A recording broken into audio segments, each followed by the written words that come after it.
I stand in my parents' kitchen on Christmas Eve, my hands trembling as I arrange rosemary sprigs around the perfectly roasted turkey.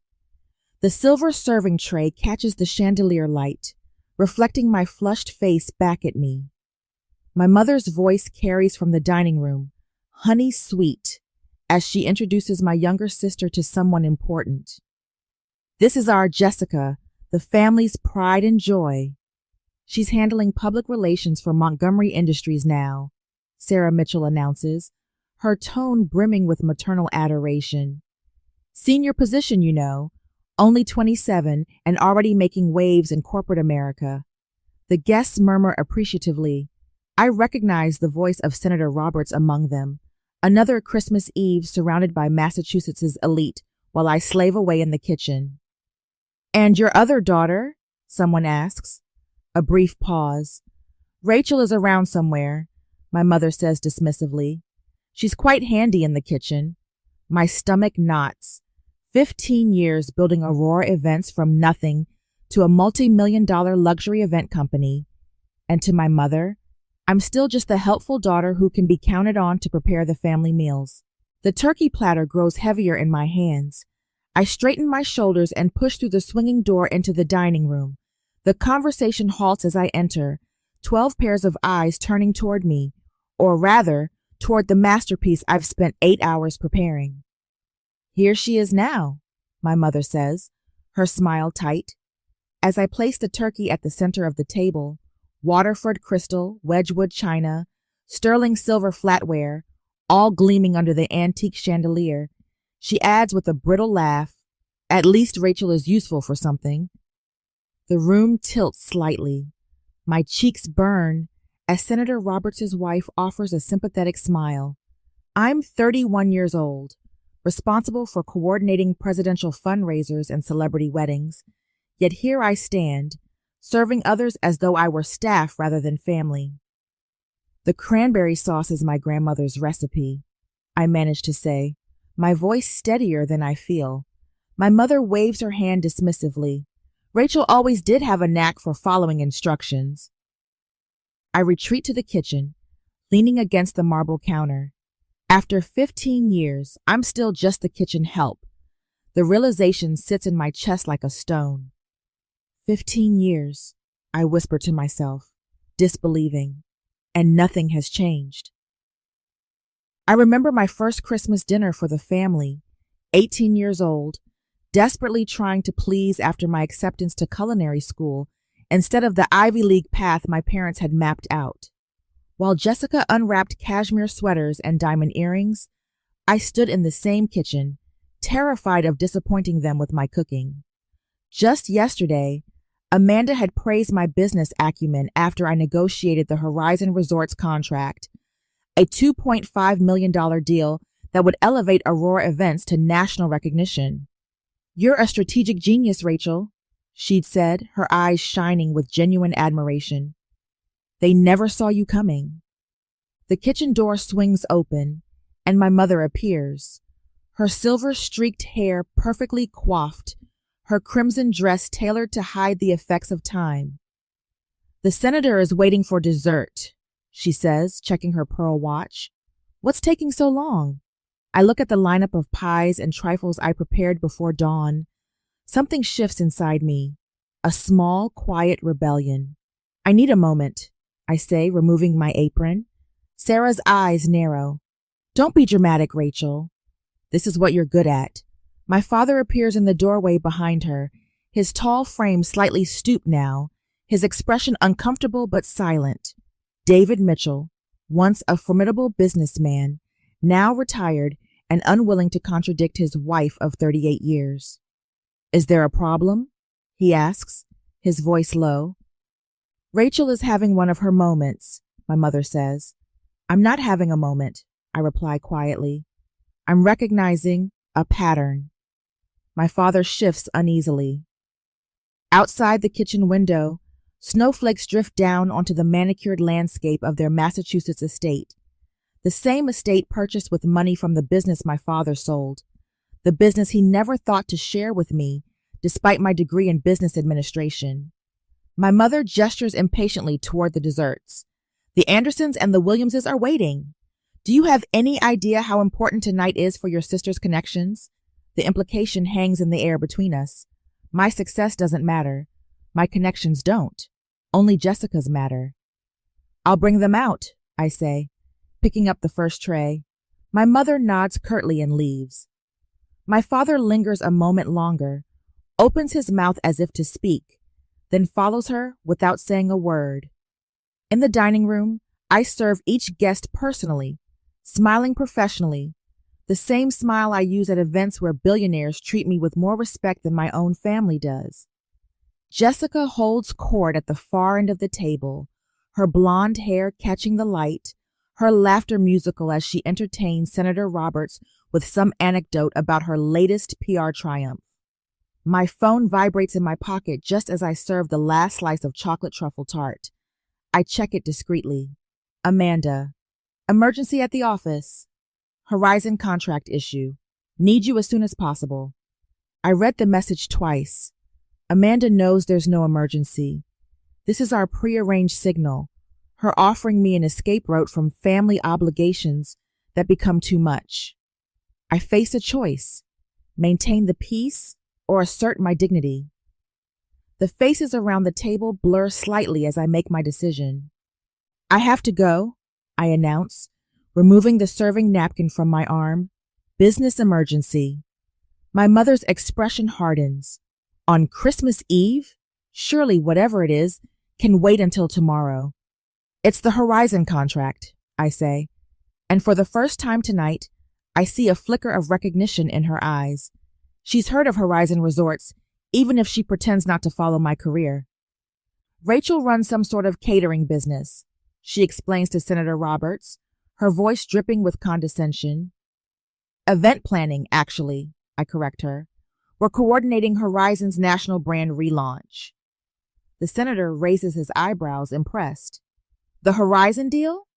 That's a major contract. My mother's smile freezes. Jessica's eyes dart between us, suddenly alert.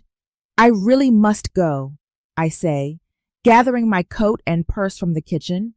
Outside, Amanda's car idles in the circular driveway, snow gathering on its windshield. Her concerned eyes meet mine as I slide into the passenger seat. Same as last year? She asks gently. Worse, I reply. They know exactly what I do for a living. They just choose not to acknowledge it. As the car pulls away, I watch the warm glow of the family home recede in the side mirror. The realization crystallizes within me, turning from hurt to resolution. This is the last holiday I will spend as their servant, I say, my voice quiet but firm. Amanda nods, her hands steady on the wheel as we leave Massachusetts behind, heading back toward my real life, the one I built without their approval or acknowledgement. I push open the heavy oak doors of the Willowbrook Country Club on a cold Wednesday afternoon. The scent of lemon polish and old money assaults my senses. 3 days after I fled my parents' Christmas dinner, Amanda convinced me to retrieve the business portfolio I'd accidentally left in my father's study during a rare visit last month.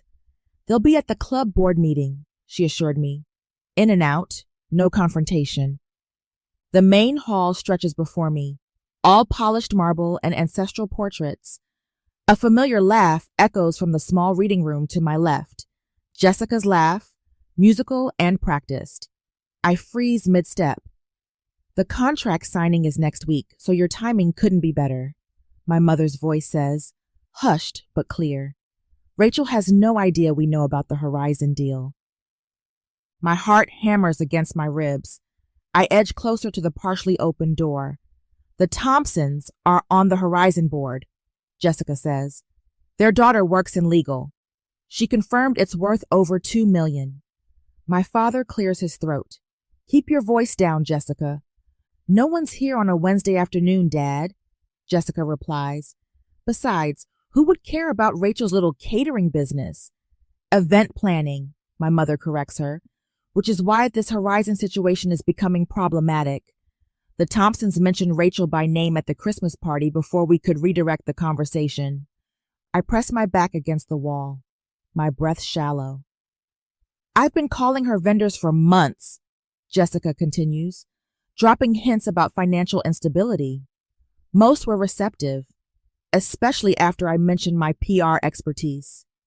The floor seems to tilt beneath me. Months. She's been doing this for months. A rustle of papers. This file has everything. Financial reports, client list, vendor relationships.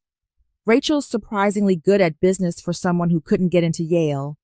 My father's voice holds reluctant admiration, good enough to embarrass this family if she continues to succeed, my mother adds sharply. What happens when the Andersons discover our daughter, the one who cooks Christmas dinner, is making more than their son at Goldman Sachs? I've planted seeds with 3 Horizon executives, Jessica says, just enough concern about Aurora's capacity to handle their national relaunch. One mentioned they might need to revisit certain aspects of the proposal. The wall feels cool against my suddenly burning skin. My fingers curl into fists. Is that wise? My father asks. If she traces it back to us? David, please. My mother's voice drips with contempt. Rachel still craves our approval too much to see what's in front of her face. She spent 15 years thinking we simply don't understand her business. The girl makes dessert for senators while serving them herself. The truth crystallizes in my mind with terrible clarity. They know. They've always known. The dismissals, the belittling comments, the kitchen servitude, none of it was ignorance. It was strategy.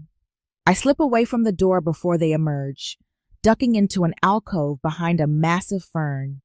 My mind races, reassembling 15 years of history like puzzle pieces, finally clicking into place. Jessica's occasional visits to my office, always around major contract announcements. Her questions about vendors, timelines, financial arrangements. The strange pattern of clients backing out after family gatherings. The health inspector who arrived hours before the governor's fundraiser last spring, citing an anonymous tip. None of it was coincidence. My executive suite at Aurora transforms in my memory from professional achievement to strategic target. Each family interaction was categorized from disappointing to dangerous. Every lost contract recontextualized from bad luck to calculated sabotage. For 15 years, I've been fighting with one hand tied behind my back, believing my greatest vulnerability was my own insecurity. The truth feels like ice water in my veins. My family hasn't been neglecting my success. They've been actively working to destroy it. And now they're targeting Horizon Resorts, the contract that would elevate Aurora events from regional success to national prominence. The deal I've worked 18 months to secure. My phone vibrates with a text from Amanda. Everything okay? I stare at the screen, a strange calm settling over me. The hurt daughter in me wants to burst into the reading room, confront them with their betrayal. But the CEO in me recognizes a more significant truth. They wouldn't be doing this if they weren't terrified of my success. I send a quick reply. Meet me at the office. Emergency strategy meeting. 20 minutes later, I stride into Aurora's conference room where Amanda waits, concern etched across her face. The wall-to-wall windows showcase the Manhattan skyline, the empire I've built without their approval or acknowledgement. They know everything, I tell her, my voice steadier than I feel. Jessica has been sabotaging Aurora for years with my parents' full knowledge and support. Amanda's expression doesn't register surprise. She opens her laptop and pulls up a folder labeled Family Incidents. I've been documenting patterns for months, she confesses. Strange coincidences that always seem to happen after your family gatherings. Clients who suddenly had concerns about Aurora's capabilities. She turns the screen toward me. The sabotage always intensifies when we're close to a major breakthrough, like Horizon. Why didn't you tell me? I ask, not accusingly, but with genuine curiosity. Would you have believed me? Amanda's eyes are kind. You needed to see it yourself. My office door opens, and Marcus Thompson enters without knocking. At 59, my CFO carries financial reports like weapons. "I ran the numbers you asked for," he says to Amanda, then notices my expression. "You told her?" "She found out herself," Amanda replies. Marcus places a spreadsheet before me. Client cancellations and vendor issues, mapped against your family interactions. The correlation is statistically significant. The graph shows clear spikes of business disruptions following holidays, family birthdays, and country club events. My stomach twists as I remember the Valentine's Day gala, where my mother introduced Jessica to the Petersons, who withdrew from contract negotiations the following week. "Why?" I whisper, more to myself than to them. "What could possibly make them do this?" Amanda and Marcus exchange glances. "Your mother needs Jessica to be the successful daughter," Amanda says gently. "And your father's retirement investments haven't performed as expected. The country club membership alone costs—" "That's not an excuse," I interrupt, surprising myself with the hard edge in my voice. "No," Marcus agrees. "It's not. But understanding their motivation helps us anticipate their next move." He points to the Horizon contract timeline. "They're desperate. Their lifestyle is at risk, and your success threatens Jessica's standing in their social circles. The bigger Aurora gets, the smaller her PR achievements look." I stand and walk to the window, staring at the city stretching before me. Behind me, Amanda and Marcus wait silently. Not my family by blood, but allies who respect what I've built. "Document everything," I say finally. "Every canceled contract, every anonymous complaint, every suspicious timing. We're not just defending the Horizon deal now." I turn back to face them, something new hardening within me. We're protecting Aurora events from the people who should have been protecting me. The next day, I stand in Aurora Events' kitchen, fingers trembling slightly as I hold the health inspector's report. 3 different colored Post-it notes mark sections I've read a dozen times already. The signature on the complaint form might as well be written in neon lights. "I found it," I tell Amanda, who hovers near the industrial refrigerator. The inspector's report mentions who called them. A concerned family member worried about food handling standards before the Anderson wedding. Amanda's eyebrows lift.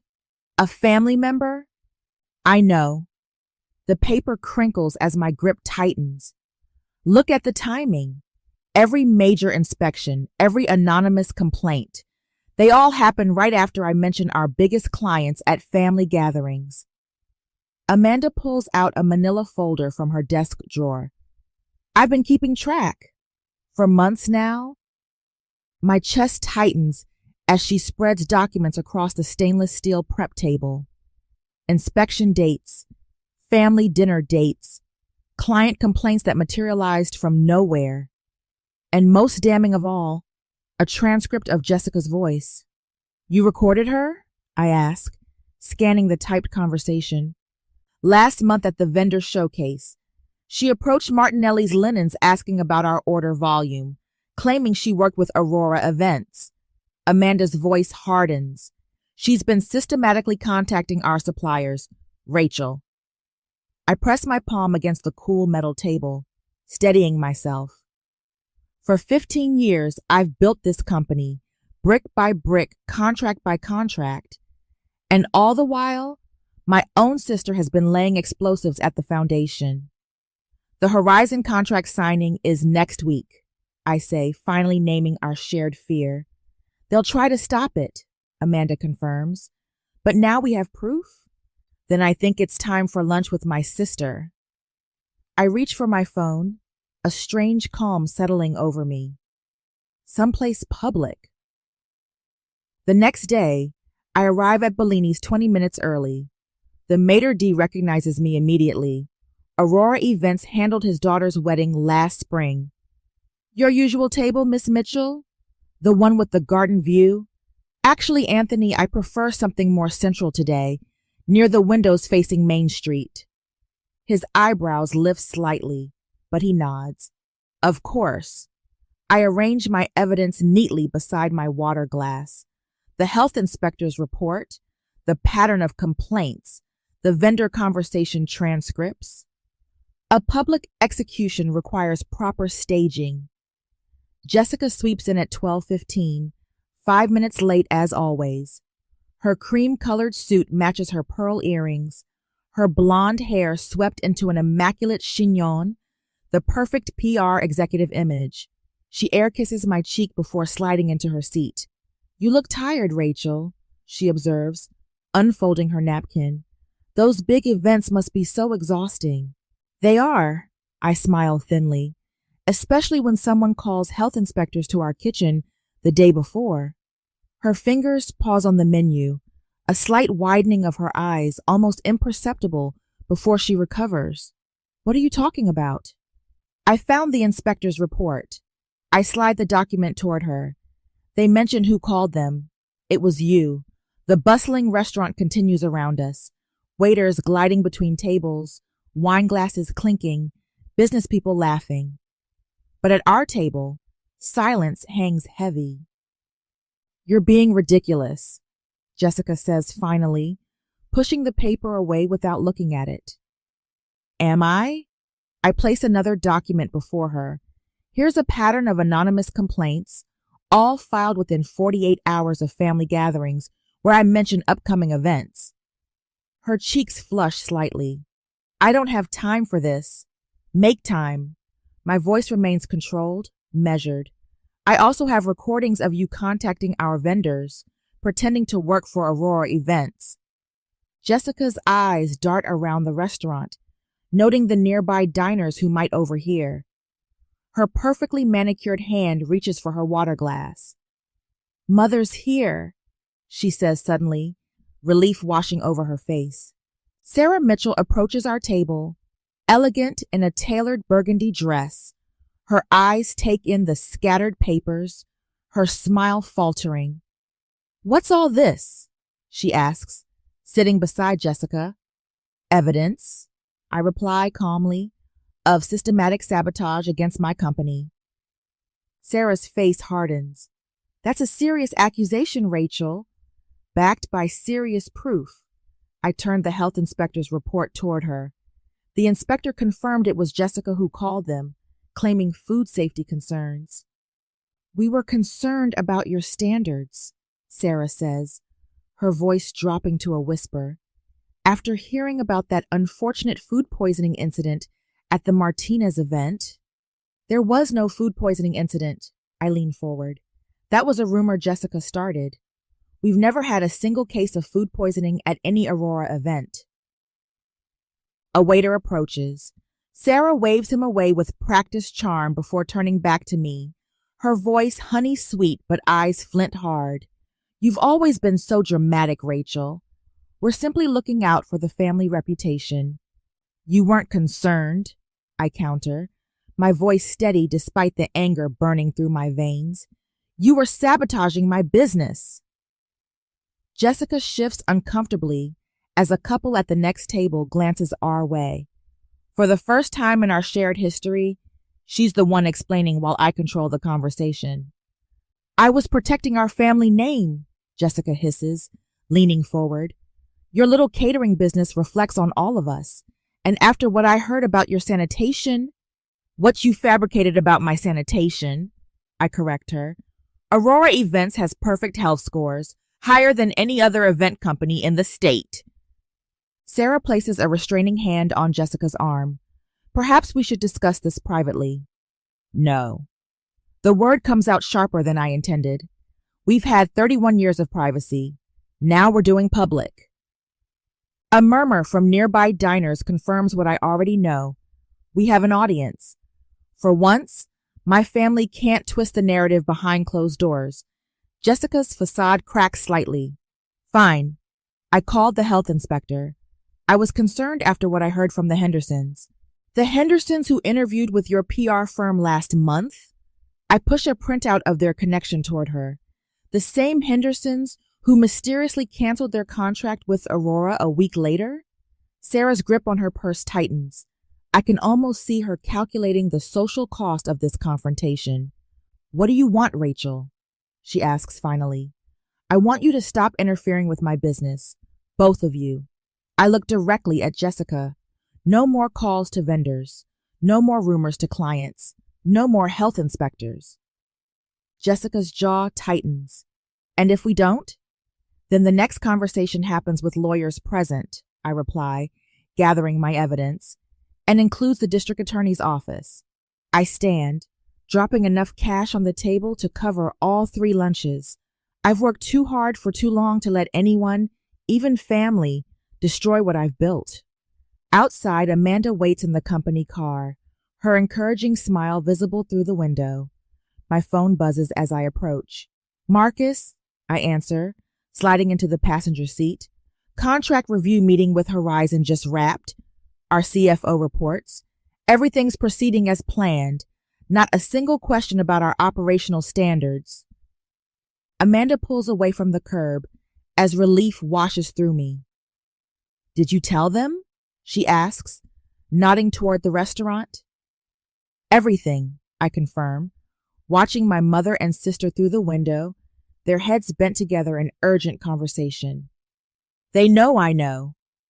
The car turns the corner just as Anthony, the restaurant's owner, hurries out to catch me. Amanda slows as he approaches my window. "Miss Mitchell," he calls. "I just wanted to say we're hosting the Chamber of Commerce dinner next month. Would Aurora Events be available to handle it?" The invitation, extended in full view of the restaurant windows, where my mother and sister still sit, feels like more than a business opportunity. It's validation. "We'd be honored," I reply, feeling the first genuine smile of the day spread across my face. As Amanda drives toward the office, I watch the restaurant recede in the side mirror. For the first time since founding Aurora Events, I feel the company's strength against my family's manipulation. The evidence is undeniable. The confrontation is complete. And for once, I'm not the one explaining. On Monday of the following week, I stand at the conference room window, watching rain streak down the glass. 3 days have passed since I confronted Jessica at Vincenzo's, but the satisfaction has faded, replaced by cold determination. The Aurora Events conference room has been transformed into a command center, documents spread across the 12-foot mahogany table. "They'll target the Horizon contract next," I say, not turning from the window. "It's too high profile, too valuable to ignore." Amanda nods, adding another folder to our growing arsenal. I've been documenting their interference patterns for months. The sabotage attempts intensify right before major contracts. I run my finger along a timeline we've created. 15 years of Aurora Events history alongside my family's social calendar. Red flags mark every instance where a potential client suddenly backed out, a vendor inexplicably raised prices, or a health inspector appeared without warning. "Look at the pattern," Marcus says, his gray hair catching the light as he leans forward.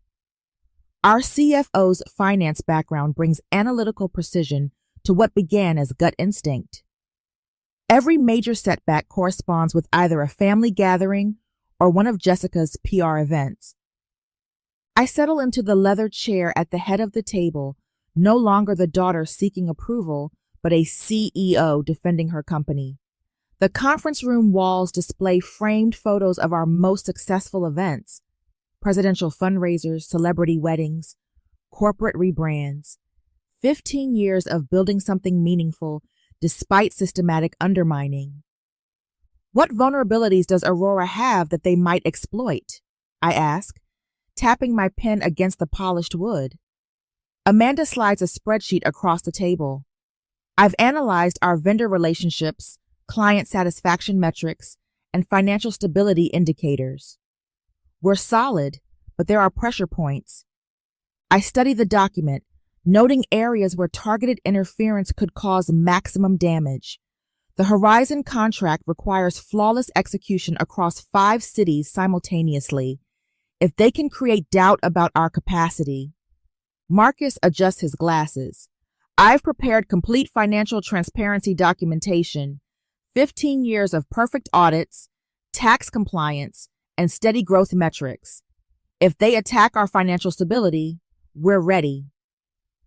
The rain intensifies outside, a fitting backdrop to our methodical planning. I feel none of the emotional satisfaction from the restaurant confrontation, only calm, strategic focus. I need eyes and ears at the country club, I say. Mom never misses lunch with the hospital board wives. They'll discuss strategy there? Amanda nods. Marcus from catering has a cousin who works in the service staff. He's been reporting back. Your mother's been asking pointed questions about Horizon's VP of marketing. I make a note in my leather-bound planner. Marcus, can you reach out discreetly to your contact at First National? If they're planning to question our financial stability, I want advance warning. Already done, he replies, sliding a folder across the table. I've also prepared contingency financing. If they try to pressure our current lenders, the methodical approach feels right. No emotional outbursts, just calculated defense measures built on years of business acumen. I've spent too long reacting to their sabotage. Now I'm anticipating it. We should consider, I begin, but Amanda's phone interrupts with a text alert. Her expression tightens as she reads the message. Rachel, they've just hired Victoria Foster as a family PR consultant. The name hits like ice water. Victoria Foster, the PR executive who sued Aurora 3 years ago when we refused to hire her daughter as an event coordinator. The lawsuit was dismissed, but not before she attempted to poison several client relationships with whisper campaigns about our hiring practices. They know, I say quietly. They know exactly where to hit us. Marcus frowns. Foster still has connections at Vanity Fair and the Journal. And she's been gunning for revenge since the lawsuit, Amanda adds. This isn't just about the contract anymore. They're targeting your professional reputation. I feel a momentary spike of anxiety before strategic clarity returns. I've underestimated them. They're not just desperate, they're dangerous. And they know our company's vulnerabilities better than I realized. They're smarter than I gave them credit for, I say, turning back to the window. The rain has stopped, leaving glistening streets below. Prepare media response templates for every possible accusation. We need to be ready to counter anything Foster might plant. I catch my reflection in the glass, the set of my jaw, the focused eyes. I barely recognize myself. There's no trace of the kitchen helper seeking approval, only a CEO protecting what she's built. They want a war, I say. Let's make sure we win it. That evening, I stare at the documents spread across the conference room table. Marcus leans forward, his silver-rimmed glasses reflecting the fluorescent light as he adds another spreadsheet to the pile. The numbers tell a story of success and stability, 15 years of building Aurora events into a powerhouse that even my family couldn't ignore. These financial transparency reports should satisfy any concerns Horizon might have, Marcus says, his deep voice steady as he gestures to the impeccably organized statements. I've included vendor payment histories showing we've never missed a deadline. Amanda nods, her auburn hair catching the light as she places a leather portfolio beside his documents. And I've collected testimonials from every major client over the past 3 years. The Vanderbilts were particularly effusive about last summer's charity gala. Good. I tap my fingertips against the polished mahogany. Let's strengthen the contract language too. I want ironclad protections against third-party interference. For days, we've worked methodically, anticipating every possible angle of attack. This isn't about the satisfaction I felt confronting Jessica at the restaurant. This is about protecting something bigger, my company, my legacy, my chosen family. We're not preparing for another skirmish, I tell them, my voice calmer than I feel. We're preparing for war. Amanda pulls her tablet closer, scrolling through her notes. I spoke with Danielle at Horizon this morning. She mentioned that your mother called their office yesterday. My stomach tightens. What did she want? She didn't say. Amanda's expression remains carefully neutral, but I catch the slight tension in her shoulders. But Danielle thought it odd that Mrs. Mitchell was asking about the project management team assignments, specifically who would be handling the contract execution. I freeze. Did she ask about you specifically? Amanda's eyes meet mine. By name. The conference room suddenly feels colder. It's one thing to come after me and my company, but Amanda? The thought of my family targeting her makes my blood run hot. They're researching everyone close to me, I realize aloud. Not just the business. They're looking for personal vulnerabilities. Marcus removes his glasses, polishing them with the handkerchief. That's a concerning escalation. It's smart, I admit, hating the grudging respect I feel for their strategy. Target the people I trust, and they weaken my defense. I turn to Amanda, whose calm professionalism can't completely mask her concern. We need to protect you too. I can handle myself, she says with quiet dignity. But I see the question in her eyes. How far will my family go? Rachel? Amanda prompts, reading my expression with the ease of long partnership. I need you to be careful, I say finally. Document everything. No meetings alone with anyone from my family. Forward any unusual inquiries directly to me. She studies me for a moment, then nods. There's something you're not telling me.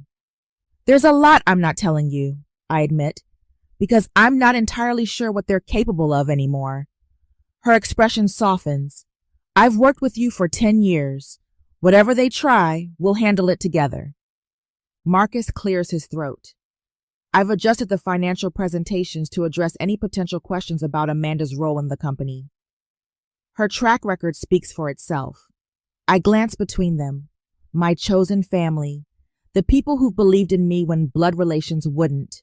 The stakes have suddenly grown beyond business success or professional vindication. Now I'm fighting to protect them too. By midnight, we've rebuilt our strategy. Additional documentation about Amanda's credentials, character references from industry leaders, security protocols for our communications. Each element is carefully constructed to shield not just Aurora events, but the people who make it what it is. Marcus collects his jacket from the back of his chair. We're as ready as we can be, he says, his voice gruff with fatigue. The Horizon meeting is on Thursday. Amanda stands beside me at the window, gazing out at the Manhattan skyline. The city lights reflect in her eyes as she says with quiet certainty, they won't know what hit them. I feel a strange calm settle over me as I survey our preparations. No longer the anxious daughter seeking approval, but the CEO protecting what she's built. The transformation feels complete, from family servant to strategic defender. This week will bring the confrontation I've been preparing for since that Christmas Eve in my mother's kitchen. But tonight, for the first time, I'm not afraid of what my family might do. I'm ready for them. The next morning at the office, I stare at my phone as the Horizon executive's voicemail finishes. My hand trembles when I set it down on my desk. Emergency board meeting tomorrow, 8 a.m. sharp. We need to discuss some concerns that have been raised about Aurora events. The carefully measured pause in his voice tells me everything. My family has made their move. Amanda appears in my doorway, face drawn with worry. Rachel? What happened? They went straight to Horizon. I keep my voice level, despite the inferno raging inside. They didn't just spread rumors this time. They called the CEO directly. Marcus wheels his chair from his adjacent office. Financial reports clutched in his hands. He's been working past midnight for 3 days straight, preparing our defensive position. The deep circles under his eyes match my own. How bad? He asks. Emergency board meeting tomorrow morning. Complete financial review. Amanda sinks into the chair across from my desk. They timed it perfectly. 1 day before the contract signing. I nod, bile rising in my throat. After 15 years building Aurora events, my family chooses now to deliver their killing blow. The Horizon contract represents everything we've worked toward: national recognition, expansion into 5 new markets, validation of our business model. My phone buzzes again. This time it's a text from a longtime vendor. "Rachel?" Jessica called, asking about your payment history. Said she was working with your accountant. Seemed fishy. Thought you should know. I hold up the phone to show Amanda and Marcus. They're methodical, going after our vendor relationships too. Marcus leans forward, his voice a low growl. They're contacting everyone. I just got off with Hargrove Linens. Victoria Foster called them, claiming to be conducting a standard business ethics review for Horizon. Amanda's eyes widen. My stomach knots tighter. My mother never does anything halfway. The PR lawsuit had been frivolous. My desk phone lights up. 3 incoming messages within the past 10 minutes, all from different Horizon board members. They've orchestrated a full-scale attack, I say, scrolling through the voicemail notifications. Look at the timestamps on these calls, all within minutes of each other. Amanda's fingers fly across her tablet, pulling up our emergency response protocol. Your father called Horizon's CEO directly, claimed to be concerned about your company's stability given some troubling financial indicators. What financial indicators? Marcus demands, the accountant in him genuinely offended. Our books are immaculate. I lean back in my chair, a strange calm replacing my initial panic. This isn't just petty family sabotage anymore. This is a declaration of war. He's referencing the Westbrook contract cancellation from last month, I say, the pieces clicking into place. Remember how suddenly they pulled out? No explanation, full deposit forfeited? Marcus nods slowly. Your father has connections there. And my mother plays bridge with Mrs. Westbrook every Tuesday, I add. They sacrificed a $50,000 deposit just to create a troubling financial indicator. The sheer calculation takes my breath away. This isn't impulse. This is strategic demolition, planned for maximum impact. They're positioning themselves as concerned citizens, Amanda says, scrolling through her tablet. Look at this email thread. Jessica reached out to Patricia Henderson, claiming she's worried about your decision-making capabilities lately. Patricia Henderson sits on Horizon's advisory board. Marcus stands abruptly. I'm calling Hague and Associates right now. We need their third-party financial audit ready for tomorrow. Already done, Amanda says, sliding a folder across my desk. Complete 5-year financial history, profitability metrics, client satisfaction ratings, vendor payment schedules, certified copies, triplicate sets. I open the folder. Pages of financial health stare back at me. Aurora Events isn't just stable. We're thriving. Double-digit growth each year for 5 consecutive years. Outstanding credit rating. 0 complaints filed with any regulatory agency. The staff is mobilized too, Amanda continues. Every department head has contacted their key relationships. The strategy we planned in chapters 4 and 5 is fully activated. My phone buzzes again. Not another Horizon executive, but the caterer from my sister's wedding 3 years ago. Rachel, your mother just called asking about our experience with Aurora. Said she was doing reference checks. Told her you're the best in the business. Hope that's what you wanted. I show the message to Amanda, who smiles grimly. They're calling our allies too. But they don't realize we've spent years building genuine relationships while they were playing social games. The conference phone lights up and Marcus answers on speaker. It's Sarah Martinez, Horizon's procurement director. Rachel, I'm calling as a courtesy. We've received some concerning communications about Aurora events. The board has called an emergency meeting tomorrow at 8. You'll need to present. I understand, I reply, my voice steadier than I feel. We'll be prepared. This isn't standard procedure, Sarah adds, her voice lowering. Someone's pulling strings. Hard. After she hangs up, the three of us sit in momentary silence, the magnitude of tomorrow's battle sinking in. We need to stay here tonight, I say finally. Review everything. Prepare the presentation. Marcus nods, already reopening his laptop. I'll have the complete financial analysis ready in 2 hours. I've compiled testimonials from every major client for the past 3 years, Amanda says, and documented evidence of each family's sabotage attempt. I watch my chosen family mobilize around me, their competence a stark contrast to the toxic manipulation of my biological relatives. The Horizon contract isn't just business anymore. It's vindication of everything I've built despite my family's interference. Tomorrow morning, we will show Horizon what real business integrity looks like, Amanda says, squeezing my shoulder. Marcus looks up from his computer, confidence replacing the fatigue in his eyes.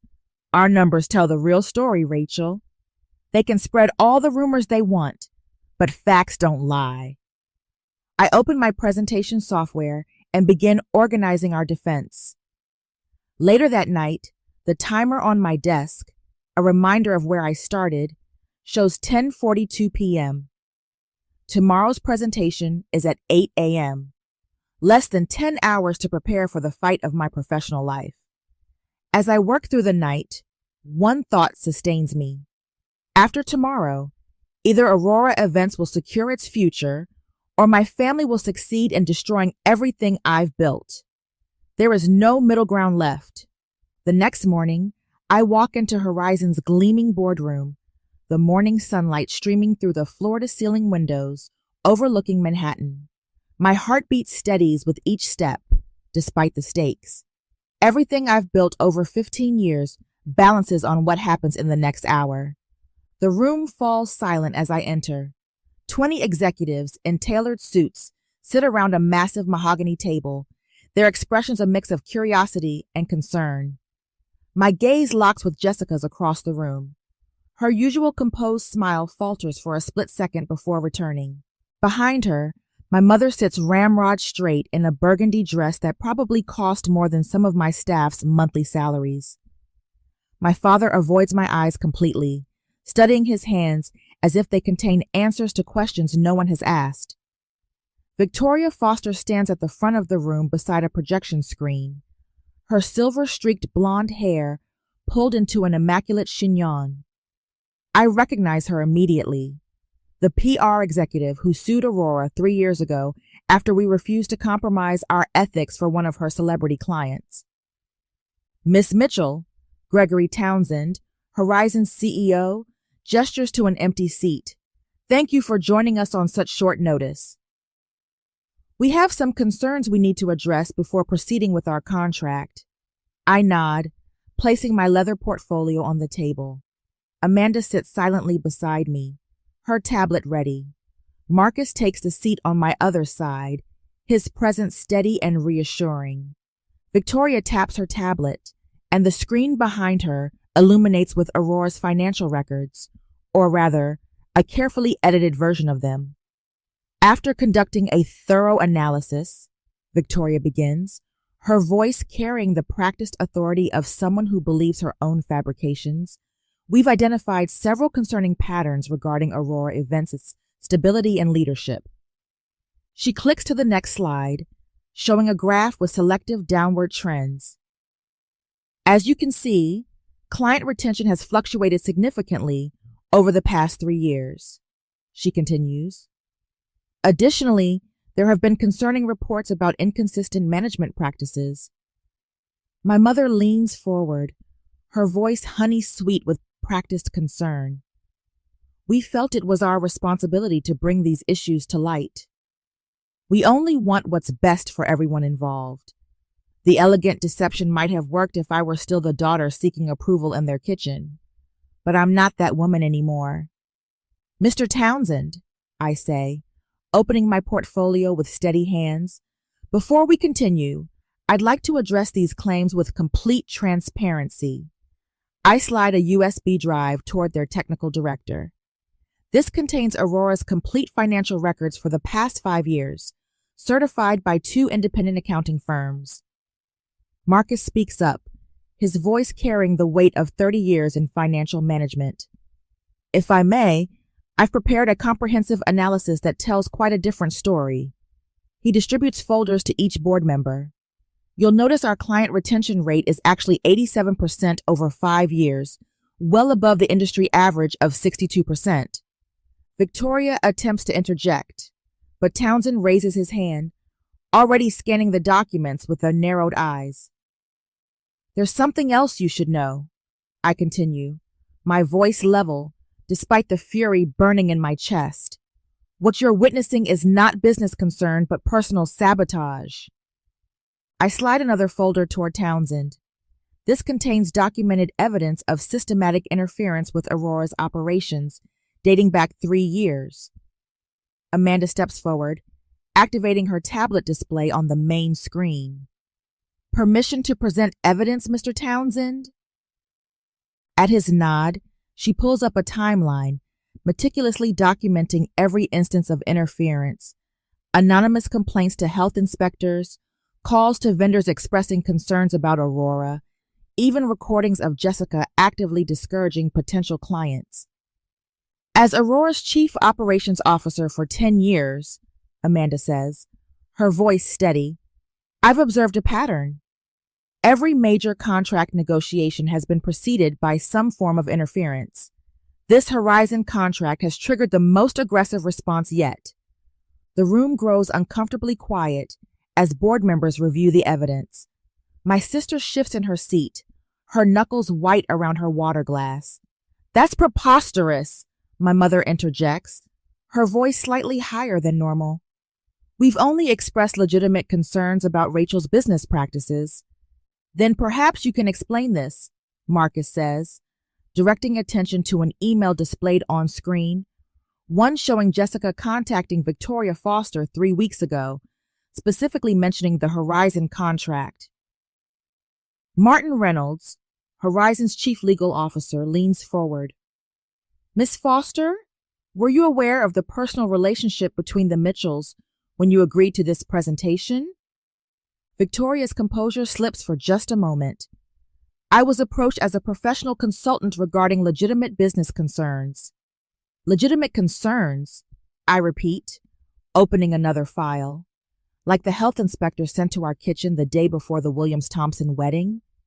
The one who mentioned receiving an anonymous call from a concerned family member? I pass around copies of the inspector's report, which specifically notes the caller identified themselves as family of the owner, or perhaps the calls to 3 of our regular vendors suggesting Aurora was facing financial difficulties. I continue, placing phone records on the table. Calls traced back to your home phone, Dad. My father finally looks up, his expression a mixture of shame and defiance. Your business wasn't built on solid foundations, Rachel. We were trying to protect you from inevitable failure. Protect me? The words escape before I can stop them. By actively working to destroy everything I've built? Townsend clears his throat, studying the documentation with increasing concern. This appears to be personal sabotage, disguised as business counsel. He turns to Victoria. Miss Foster, your presentation deliberately misrepresented Aurora's financial standing. Victoria begins a defense, but Townsend cuts her off with a raised hand. More disturbingly, he continues, these actions appear coordinated specifically to interfere with our contract negotiations. A board member I recognize as Sarah Winters, Horizon's VP of Operations, speaks up. I received a call last week expressing concerns about Aurora's ability to handle our national relaunch. The caller identified herself as Jessica Mitchell. She never mentioned being related to Rachel. Jessica's perfect composure finally cracks. I was simply sharing relevant information about a company I'm familiar with. You're not familiar with my company, I reply, years of restrained anger finally finding a voice. You've never set foot in our offices. You've never attended a single event we've produced. You've never acknowledged my success except to undermine it. I stand, addressing the board directly. Aurora Events has a 15-year track record of excellence. We've coordinated presidential fundraisers, managed disaster relief logistics, and built a reputation for absolute integrity. What you've witnessed today is the culmination of years of systematic interference from people who claim to be concerned while actively working against us. 3 additional executives enter the room, representatives from companies who have worked with Aurora for years. One by one, they testify to our reliability, our excellence, our integrity. I've personally witnessed Aurora Events handle million-dollar projects with flawless execution, says Thomas Richardson, CEO of Richardson Hotels. They're the only event company we trust with our international conferences. Jessica stands abruptly, her voice tight. This is an ambush. We came here out of genuine concern. No, you didn't, Townsend interrupts, studying the evidence before him. The documentation here clearly demonstrates a pattern of deliberate interference timed specifically to undermine Aurora's business opportunities. He turns to my family, his expression hardening. I want to be absolutely clear. Any further interference with Horizon's business relationships will result in legal action. Ms. Foster, you may wish to consult your own counsel regarding your participation in this matter. Victoria gathers her materials quickly, avoiding eye contact with everyone as she exits the room. My mother rises, her perfect posture betrayed by a slight tremor in her hands. We were only trying to protect the family reputation. The family reputation? I repeat quietly.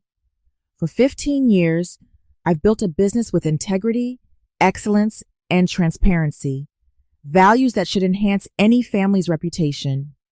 The only damage to your reputation comes from your own actions today. Townsend stands, effectively ending the confrontation. Miss Mitchell, Rachel, our board will need to deliberate briefly, but I believe we've seen everything we need to make our decision. Would you and your team mind stepping out? The next 30 minutes in the waiting area feel like hours. Amanda squeezes my hand. No matter what happens, you've already won. They can't touch you anymore. Marcus nods, his expression one of quiet pride. The numbers never lie, and neither do we. When we're called back in, my family is noticeably absent. Townsend stands at the head of the table, his expression unreadable. After reviewing all the evidence, he begins, Horizon Resorts has unanimously decided to award the contract to Aurora Events. The relief is so profound, I have to steady myself against the table. Furthermore, he continues, we'd like to discuss expanding our relationship beyond the original proposal. We're interested in making Aurora our exclusive event partner for all properties worldwide. The victory washes over me in waves. Vindication, relief, triumph. 15 years of work finally recognized, not just with a contract, but with the industry validation I never received at home. We value partners with integrity, Townsend says, extending his hand. The way you handled today's situation demonstrated exactly why Aurora is the right choice for Horizon. As we sign the expanded contract, now worth nearly $4 million, I feel the final pieces of my transformation lock into place. No longer the kitchen help, no longer the dismissed daughter. I am Rachel Mitchell, founder and CEO of Aurora Events, now officially recognized as an industry leader. Amanda embraces me as we exit the building. You built this through integrity, not connections, she whispers. Marcus nods, pride evident in his eyes. 15 years of doing things right just paid off.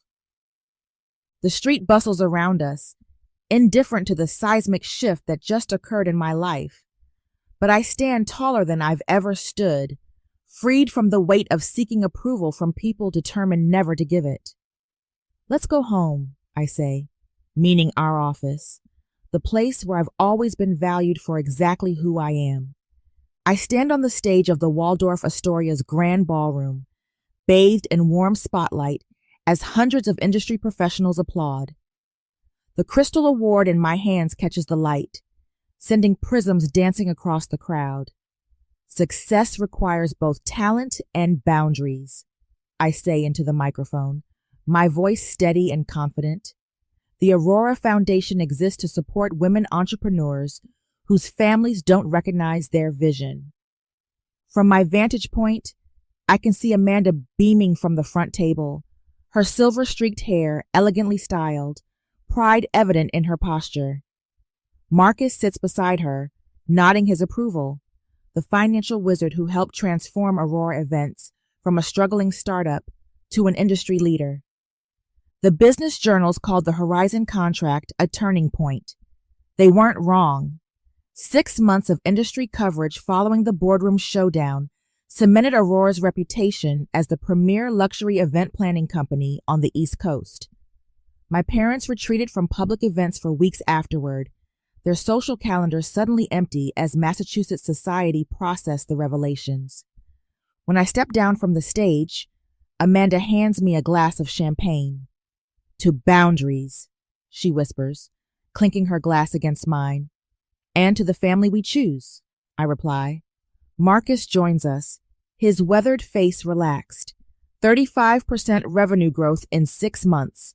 The board approved the new offices this morning.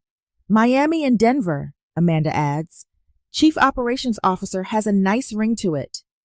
Not as nice as permanent CFO with profit sharing, I tell Marcus, watching his eyes widen slightly. Rachel, You believed in Aurora when my own family didn't, I say. You deserve to share in what we've built. The memory of last Christmas flashes through my mind, my trembling hands arranging rosemary sprigs, my mother's dismissive introduction. I almost lost everything I built, I murmur.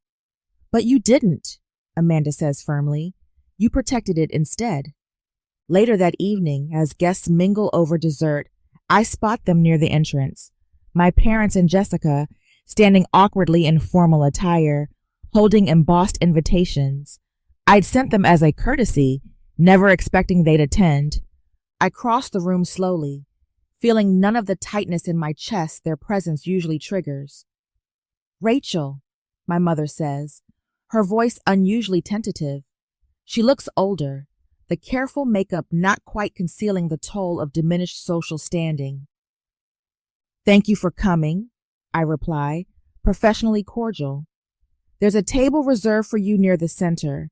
The silent auction ends at 10. My father shifts uncomfortably. The Miami expansion, that's significant. I nod. The Horizon contract opens several doors. Jessica studies me with new eyes. Your speech was impressive. Thank you, I say, then excuse myself to greet the mayor. 6 months earlier, I'd hosted Aurora's holiday gathering in our Manhattan headquarters. Instead of slaving in my parents' kitchen, I laughed with 60 employees while caterers served a menu I designed. The contrast wasn't lost on me. No trembling hands, no knot in my stomach, just genuine connection with people who valued both my culinary creativity and business acumen. Amanda circulates through the ballroom now, discussing the Aurora Foundation with potential donors. We've already helped 3 women launch successful businesses, she tells them. Women whose families dismissed their vision, just like Rachel's did. The program provides not just funding, but mentorship. Last Tuesday, I spent 3 hours with Samantha, a brilliant event planner whose father insists she take a practical corporate job.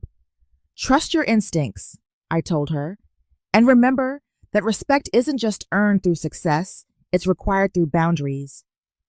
Marcus appears at my elbow. The Williams Group wants to discuss their Seattle launch. Shall I bring them over? Absolutely. As I turn to greet potential clients, I catch my mother watching from across the room. For a moment, our eyes meet. She nods slightly. a gesture falling somewhere between acknowledgement and surrender. Much later, 1 year after that devastating Christmas Eve, the transformation is complete. The woman who once stood in her mother's kitchen arranging turkey platters now hosts industry leaders at charity galas. The daughter dismissed as helpful in the kitchen now mentors the next generation of women entrepreneurs. When the event concludes, Amanda hands me the foundation's first annual report. 3 success stories already, she says, and applications coming in weekly. I flip through pages showcasing women standing proudly in their new businesses, a bakery, a floral design studio, an event planning agency in Boston. When family shows you who they are, believe them, and then build the life you deserve, I say quietly. Amanda smiles. That should be on the foundation letterhead. As we gather our things to leave, my father approaches alone. Your grandmother would be proud, he says awkwardly. She always believed in your cooking. I study him for a moment. She taught me more than recipes, I reply. She taught me that talent deserves respect. He nods once, then turns away. Outside, the December snow falls gently on the city. Amanda loops her arm through mine as we walk toward the waiting car. Next year's gala will be even bigger, she says. With even more success stories to celebrate, I add. The city lights shimmer through snowflakes, and for the first time in my life, Christmas holds no dread, only possibility.